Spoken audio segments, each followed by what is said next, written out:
Halo teman-teman.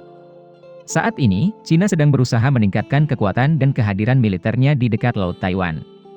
Menurut pejabat AS, dalam 6 tahun ke depan atau mungkin lebih cepat, Cina akan menyerang Taiwan. Jika itu terjadi, apakah AS akan mengirim pasukan untuk membantu Taiwan? Untuk memahami ini, kita akan kembali ke abad ke-20. Pada tahun 1937, Jepang menginvasi Cina. Ini sering dianggap sebagai tonggak yang menandai dimulainya Perang Dunia II di front Asia.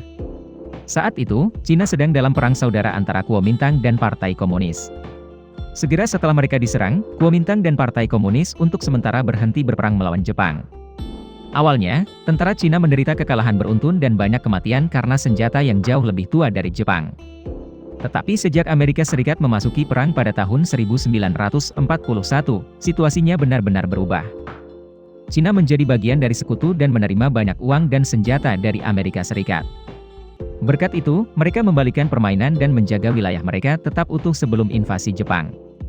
Pada tahun 1945, Pulau Taiwan dikembalikan ke Cina setelah 50 tahun kekuasaan Jepang. Juga pada tahun 1945, Republik Tiongkok diakui oleh Perserikatan Bangsa-Bangsa sebagai satu-satunya pemerintah Tiongkok yang sah. Segera setelah itu, Kuomintang didukung oleh Amerika Serikat, dan Partai Komunis didukung oleh Uni Soviet. Kedua belah pihak terus memperebutkan kekuasaan. Pada tahun 1949, Partai Komunis Cina menang dan Kuomintang melarikan diri ke Pulau Taiwan. Sejak saat itu, Kuomintang tidak lagi memiliki kekuatan untuk membalas dendam. Namun, pemerintah Taiwan tetap menjadi satu-satunya wakil di PBB dan diakui oleh Amerika Serikat.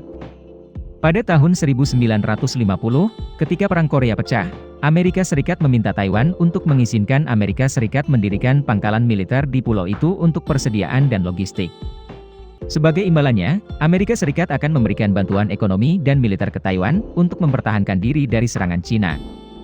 Hubungan mereka menjadi lebih dekat ketika Partai Komunis Cina mendukung Korea Utara melawan sekutu AS, Korea Selatan. 1 tahun setelah perang berakhir. Pada tahun 1954, Amerika Serikat dan Taiwan menandatangani perjanjian pertahanan bersama. Bahkan, seperti sebuah perjanjian bagi AS untuk membela Taiwan, jika diserbu oleh Cina atau negara lain. Selama 10 tahun berikutnya, Amerika Serikat menggunakan Taiwan sebagai basis penting untuk memerangi komunisme di Asia. Namun, situasi berubah pada akhir 1960-an, Cina dan Uni Soviet berubah dari teman menjadi musuh, karena konflik ideologi komunis yang berbeda dan perselisihan perbatasan. Pada tahun 1970, Ketua Mao Zedong dari Cina berkata, Uni Soviet adalah ancaman terbesar karena berada tepat di sebelahnya.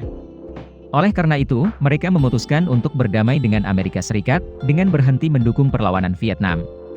Cina tidak bisa bersaing dengan dua musuh kuat sekaligus. Pada tahun 1972, Presiden AS Richard Nixon mengunjungi Cina untuk pertama kalinya sejak Perang Dunia Kedua.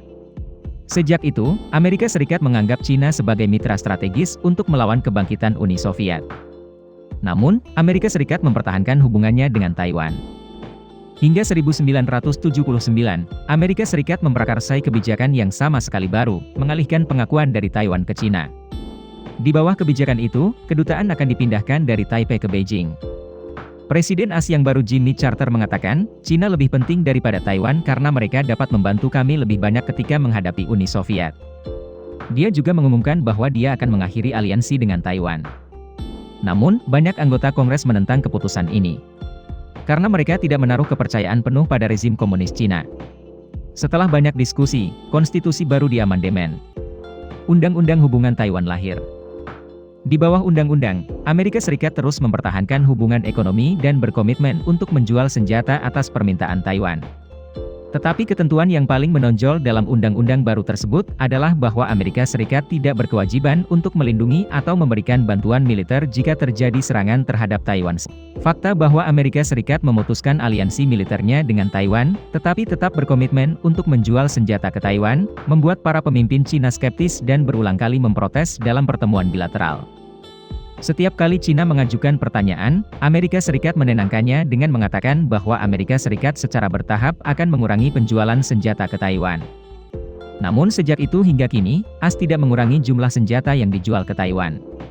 Ketidakpastian Amerika Serikat membuat Cina terus skeptis dan tidak berani mengambil tindakan tegas untuk mencaplok Taiwan.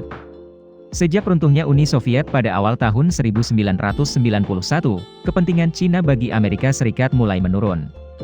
Sebaliknya, hubungan Amerika Serikat dengan Taiwan lebih erat ditempa. Menghadapi kehadiran militer Cina yang semakin meningkat di perairan Taiwan, dalam beberapa waktu terakhir, Amerika Serikat telah merespon dengan mengirimkan kapal perang untuk memamerkan kekuatannya. Pada saat yang sama, mereka juga menyusun rancangan undang-undang baru yang memungkinkan Presiden AS menggunakan kekuatan militer untuk campur tangan dalam pertahanan Taiwan, jika terjadi serangan terhadap Taiwan. Namun, itu hanya RUU dan sudah lebih dari 4 bulan tetapi masih belum disahkan. Jika RUU itu disetujui, keamanan Taiwan akan tergantung pada pandangan seorang Presiden Amerika. Jika Presiden AS memiliki sikap yang keras, maka Taiwan akan stabil, tetapi jika Presiden AS cenderung fleksibel, Taiwan akan menjadi tidak stabil. Karena ketidakpastian itu, dalam beberapa tahun terakhir, Taiwan secara aktif membeli senjata dan meningkatkan kekuatan militernya. Pada tahun 2021, mereka menghabiskan 13 miliar dolar Amerika untuk pertahanan dan meningkat dari 26 menjadi 22 dalam kekuatan militer hanya dalam 1 tahun terakhir. Untuk Taiwan hari ini, untuk bertahan hidup, perlu diingat pepatah, sebelum menunggu orang lain menyelamatkan, yang terbaik adalah menyelamatkan diri sendiri. Video berakhir di sini. Terima kasih semua untuk menonton dan menyukainya. Jika menurut Anda videonya bermanfaat, beri kami suka dan berlangganan saluran untuk mendukung kami. Sampai jumpa dan sampai jumpa lagi.